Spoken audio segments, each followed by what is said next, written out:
Days of Our Lives, DOOL. Spoilers recap for Tuesday, July 13th, reveals that Abe Carver, James Reynolds, suffered an egg attack while Allie Horton, Lindsay Arnold, and Tripp Johnson, Lucas Adams, took a bold bedroom step. Lanny Price Grant, Sal Stowers, also slammed the door on Paulina Price, Jack Harry, so here's how it all played out on Tuesday's DOOL episode. At home, Allie thought it was time to talk about her most recent kiss with Chanel Dupree, Raven Bowens. Chanel tried to act like it was nothing, but Allie insisted it was more than that. Allie admitted she felt close to Chanel and wanted it to happen, so Chanel revealed that she did, too. Chanel went on to confess that she thought about their first kiss a lot and suggested she might like Allie as more than a friend. Allie felt something more than friendship as well and thought about Chanel all the time, but it was complicated, especially since Chanel was the first girl she ever felt this way about. Chanel understood that and acknowledged that Allie was seeing Tripp, but she suggested that maybe Allie shouldn't be. Allie didn't seem keen on dumping Tripp, but Chanel argued that it was more like taking a step back until they could figure things out between them. When Tripp interrupted on Tuesday's Days episode, Chanel noted that the two of them had a lot to talk about and took off. Tripp got updates on the bakery debacle and how Paulina betrayed Chanel. Tripp knew he'd gotten off to a rocky start with Chanel, but he admitted he liked her and saw why she had such a good friendship with Allie. That led to Allie confessing that she shared another kiss with Chanel, a mutual one this time. Tripp took a moment to process that news and wondered if this meant Allie had feelings for Chanel.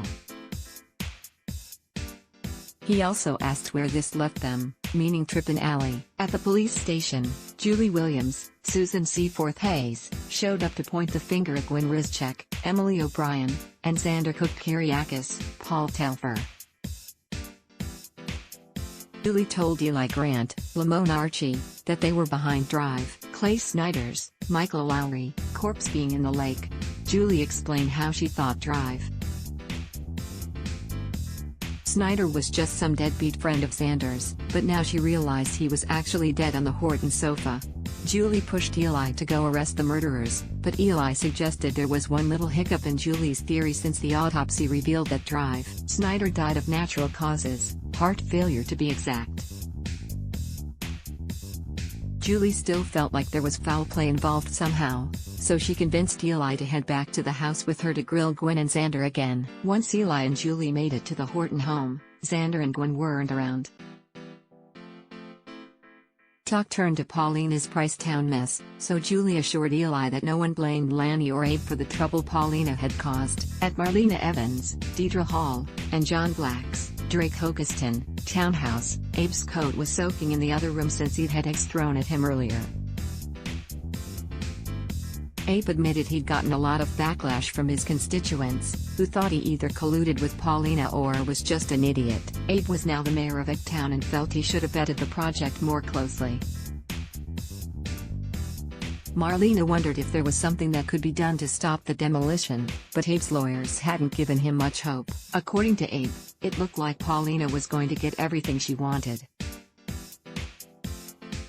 When John asked if Paulina offered any excuses for her behavior, Abe explained that Paulina had once been trapped in an abusive relationship with a wealthy and powerful man. Paulina vowed not to be beholden to anyone for money ever again, but John didn't think that excused Paulina's actions. As for Abe's romance with Paulina, he insisted they were over. Over at Lanny's apartment, she opened the door to find Paulina, and promptly slammed it in her face. Paulina shouted on the other side until she convinced Lanny to let her in. She at least wanted to speak with Chanel, but Lanny admitted she didn't stay there last night. Paulina didn't mean for all the Pricetown drama to spiral out of control and hoped she could earn everyone's forgiveness someday. However, Lanny felt like that was impossible and thought Paulina had pulled one big con ever since she came to town. Paulina was hurt as Lanny admitted to ripping up the twins' college tuition check. Lanny also thought it was a good thing Jules Carver didn't get stuck with Paulina as a godmother. Paulina begged Lanny not to turn her back on her aunt, but Lanny fired back that Paulina was the one who turned her back on her loved ones. She wanted Paulina to leave now and threw her right out. Afterward, Paulina ran into Chanel in the town square. "Leave me alone," Chanel yelled. Paulina insisted she was worried sick when Chanel didn't get back in touch. Chanel was glad she upset her mom and revealed that she'd stayed at Allie's last night since she had to explain the bakery wasn't going to happen. Paulina thought she had a solution and suggested Chanel could open her bakery in Pricetown. Chanel refused to have anything to do with Pricetown or Paulina and stomped off as Abe appeared. Paulina talked about Chanel hating her and wished she could make things right, but she stayed silent when Abe suggested calling off the demolition and saving the square. "Yeah, that's what I thought," Abe said angrily. Eli returned home to Lanny, who admitted Tamara Price, Marilyn McCoo, suggested that she try forgiveness. After everything Paulina had done, Lanny just didn't know how she could consider it. After a humiliated Bonnie Lockhart, Judy Evans, bolted from Julie's place, she started clearing her stuff out of the bedroom at the Kyriakis mansion. Justin Kyriakis, Wally Kurth, blocked Bonnie from leaving when she tried to rush out the door. Justin got down on one knee and opted for a more old-fashioned proposal since he wanted to ask the woman he loved to marry him. Bonnie was overwhelmed as Justin offered a ring and asked if she'd do him the honor of becoming his wife. Once Bonnie insisted there was nothing in the world she wanted more, she kissed Justin passionately.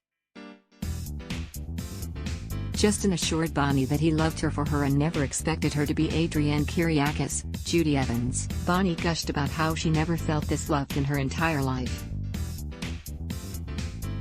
After Bonnie and Justin made love, they discussed wedding plans, including how Bonnie had already asked Kayla Johnson, Mary Beth Evans, to be her matron of honor. Justin was thrown by that shocker, but he let Bonnie know she could have whatever she wanted for the wedding. Back with Tripp, he pushed Allie to just give it to him straight. Tripp wanted to know if Allie was breaking up with him to be with Chanel. Allie said she was confused because she never had feelings for a girl before and had such a strong connection with Chanel. However, Allie assured Tripp that he was the one she wanted to be with. She felt like being there with Tripp in this moment confirmed it. Tripp pointed out that Allie didn't have to tell him about the kiss, but Allie insisted she always wanted to be honest with him. Tripp was glad about that and assured Allie that he just wanted her to be happy. Although Tripp and Allie hadn't been together long, Tripp admitted he already cared about Allie so much. Allie told Tripp she cared about him too and then planted a kiss. "Let's go to my room," Allie blurted out on Tuesday's episode. Tripp thought Allie wasn't ready, but she insisted that she was now. Allie promised she didn't feel pressured and was sure this is what she wanted. "Yes, I want to be with you," Allie said to Tripp. From the main doorway, Chanel looked heartbroken as she watched and listened to the pair heading into the bedroom. "We'll fill you in as other days info comes in." Days of Our Lives spoilers say Chanel has some other tough blows ahead of her, so don't miss what's next on DOOL. CDL's where you want to be for sizzling Days of Our Lives spoilers, updates and news, so make us your #1 source. Adblock test, why?